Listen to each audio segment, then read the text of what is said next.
ഒരു ഹാക്കറിന്റെ ഓപ്പോസിറ്റ് വന്നിരുന്നു. ആ ഹാക്കറിന്റെ ടീമിൽ ഇൻവൈറ്റ് ആയിട്ട് ചോദിച്ചു. ഓക്കെ, ആ ചെക്കൻ മലയാളിയായിരുന്നു. ഓക്കെ, ഞാൻ ചോദിച്ചു, ബ്രോ എന്തിനാണ് ഹാക്കിട്ട് യൂസ് ചെയ്ത് കളിക്കുന്നത്, ബാക്കിയുള്ള ഫെയർ പ്ലേസിന്റെ അപ്പൊ അവസ്ഥ എന്താ? അപ്പൊ ഓൻ പറഞ്ഞു, എന്താ ബ്രോ, ഞാനും ഒരു ടൈം നല്ല ഫെയർ പ്ലെയർ ആയിരുന്നു. എന്റെ അക്കൗണ്ട് അത്യാവശ്യം നല്ല കളക്ഷനും കാര്യങ്ങളിലെ ഫോർത്ത് അക്കൗണ്ട് ചെയ്യുന്നു. ഓക്കെ, ഞാനൊരു PC പ്ലെയർ ആയിരുന്നു. സോ ഞാൻ നോർമലായിട്ട് കളിച്ചുകൊണ്ടിരിക്കുന്നതിന്റെ ഇടയിൽ ഓപ്പോസിറ്റ് ഹാക്കർ വന്നു. 2 ദിവസം കഴിഞ്ഞപ്പോ അക്കൗണ്ട് പെർമനന്റ് ബാനായി. സോ ബട്ട് ഇവൻ എന്താ ചെയ്തെന്ന് വെച്ചാ, ഇവന് തിരിച്ചെന്തെങ്കിലും ചെയ്യണമെന്നുണ്ട്. കാരണം ഉറപ്പായിട്ട് ഈഗോ ഉണ്ടാവും. ഇത്രയും കൊണ്ടു നടന്ന അക്കൗണ്ട് ഒരു ആവശ്യമില്ലാതെ ഇതിന് ഗെറിയനോട് എന്തായാലും ഈഗോ ഉണ്ടാവും.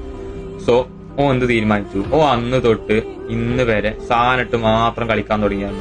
മീൻസ് ബാങ്ക് കിട്ടാത്ത സാധനവും അതിനിപ്പോ എത്ര പൈസ മുടക്കിയാലും സാരമില്ല, അത് കളിച്ച് ഗെയിം നാശാക്കുന്നതിന് അവൻ പറഞ്ഞു. കാരണം ഓരോ ഭാഗത്ത് കുറ്റം പറയാൻ പറ്റൂല. കാരണം എന്താ, ഈ സാധനമായിട്ട് കളിക്കുന്ന ആൾക്കാർക്ക് കുറ്റം മീൻസ് കഴിവില്ലാത്തവരാണ് യൂസ് ചെയ്യുന്നത് ഞാൻ പറയുള്ളൂ. പക്ഷേ